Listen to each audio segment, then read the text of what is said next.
everywhere. What could the fans expect to see in that film?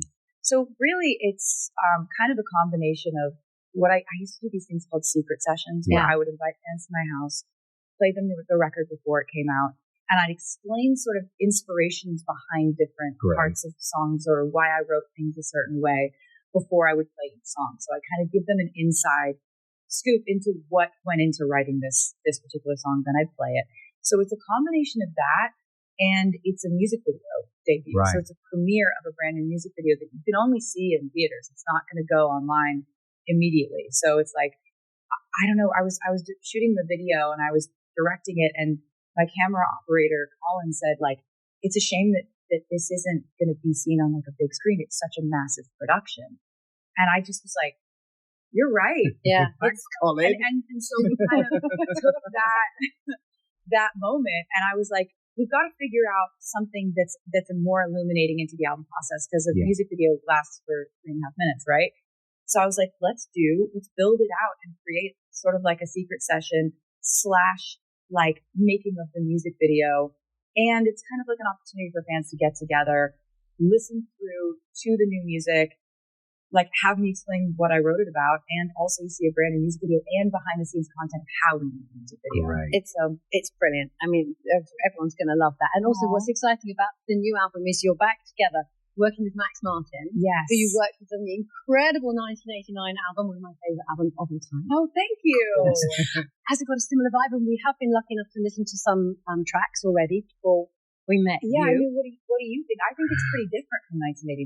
Yes, I thought some of the tracks do have a slight 80s vibe to them. Would that be fair to say? Yeah, some of the synths that we use, for sure.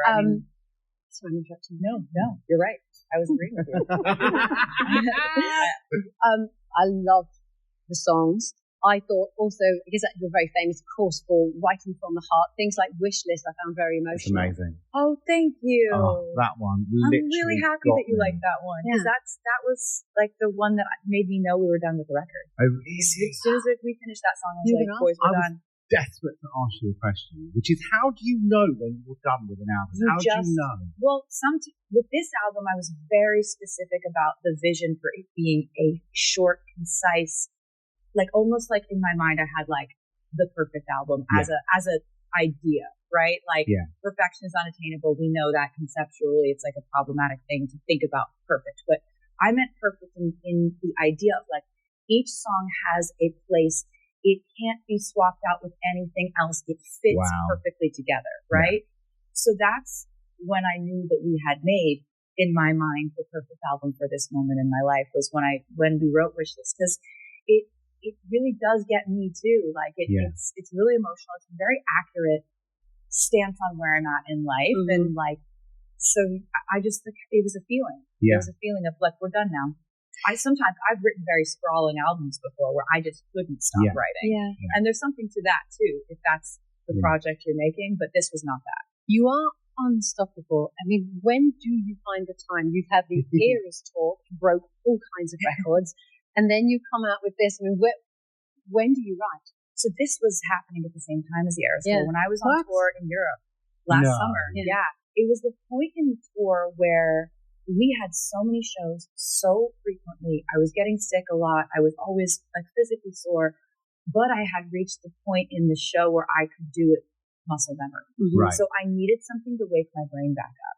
I was like, I need something that like puts you're writing an album. Honestly, Like it felt like I was so physically exhausted from the shows, but being mentally and sort of like emotionally stimulated by making this music got me to the point where like I was so excited to step back on stage because I knew I had this little secret project I was working on. Is there a standout lyric on? I mean, we've been privy to a few of the songs. They're incredible, by the way. Oh, thank you. Is there a standout lyric in this entire album that you can think of instantly? You go, actually, that's where I am. That's what I'm most proud of. That's what I love. That's my messaging.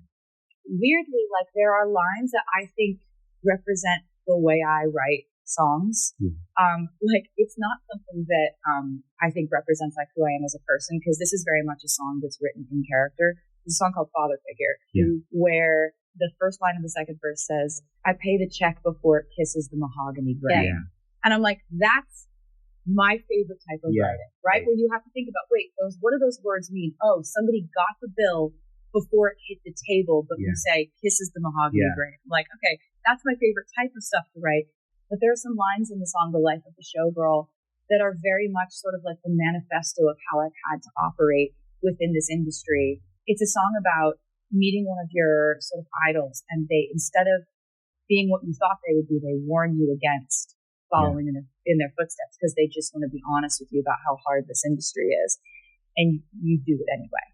I think that's sort of like the manifesto of like how I approached this tour. There wasn't the option of, if I'm sick, I'm not going on stage. There wasn't an option of, I'm feeling terrible, I'm not doing the show tonight. And so every one of us on that tour operated from that standpoint of like, the crowd is your king. Yeah. Like, it's not the other way around. We're going to play Fate and Ophelia now. It's first play for us on Magic. What can you tell us about this song, and we'll play it? I think that this song has some of like my favorite moments in it. Like, there's this post-hook section that goes, keep it 100 on the land, the sea, the sky, pledge allegiance to your hands, your team, your vibes. And when we wrote that into it, I was like, yeah, this is why I do music. Like, the way I feel when this part of the song happens.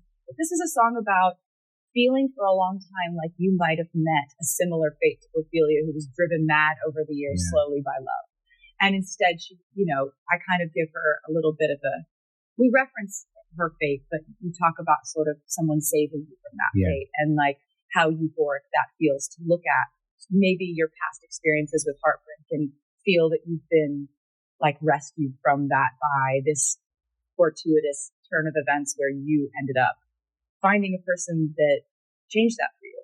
What an insight. Thank you so much. Thank you. Having you on the breakfast show. Taylor Swift recently opened up about stepping into her bridal era, admitting that marriage wasn't something she ever pictured for herself until she met Travis Kelce. Speaking with Emma Bunton, Baby Spice 49 on Heart Radio UK on Friday, October 3rd, the 35-year-old singer revealed that despite writing love songs about marriage and commitment since her teenage years, she never imagined her own wedding. The interview coincided with the release of her new album, The Life of a Showgirl. You'd think I'd have been the kind of person who dreamed about her wedding all her life, Swift said, but I honestly never thought about what I'd want or what I'd do until I met the person. Referring to her fiancé, Kansas City Chiefs tight end Travis Kelce, Swift added with a laugh, I haven't even thought about things like a hen do or, as you'd call it here, a bachelorette party. This is literally the first time I've ever thought about that. When Bunton mentioned that Swift has a great girl gang to help her celebrate, the pop star smiled but admitted that getting everyone together might be tough. They're all so fun but so busy and spread all over the world, she said. Later in the interview, Swift was asked how she feels about entering her married life era. The opalite singer replied that it's not something she's fully processed yet. I mean, I just got engaged. These things have only just happened, she said with a laugh. But I'm really excited for what's ahead. Swift and Kelce announced their engagement on August 26, sharing romantic photos from the flower-filled proposal in a joint Instagram post captioned, "Your English teacher and your gym teacher are getting married. Firecracker." The post has since received over 37 million likes. That same day, while appearing on the Graham Norton Show, the 14-time Grammy winner revealed that the proposal happened right after she and Kelce, both 35, recorded their record-breaking August 13th episode of New Heights with Jason and Travis Kelce. He really crushed it when it came to surprising me, Swift told Norton. We just spent about 3 or 4 hours filming the podcast, and meanwhile, behind his house, he was secretly turning the entire back garden into this magical proposal scene. 651867007